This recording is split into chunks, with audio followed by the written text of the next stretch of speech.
Excuse me. Ano problema? Calvin, si Papa. Inatake siya sa puso. Ano? Masyado nang magulo, Calvin. Kaya iurong na natin yung kasal. Sige. Iurong natin yung petsa, ha? Hihintayin natin makarecover yung papa mo. Hindi yun ang ibig ko sabihin. Iurong na natin yung kasal dahil ayokong ikasal sa'yo. Napipilitan lang naman ako dahil sa mga magulang ko. Sandali. Naguguluhan ka lang eh. Pero mahal mo naman ako, di ba?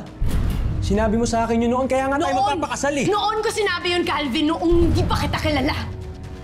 Pero ngayon, wala na akong natitirang kahit konting pagmamahal para sa'yo. Naintindihan mo ba? Ayokong magpakasal sa'yo.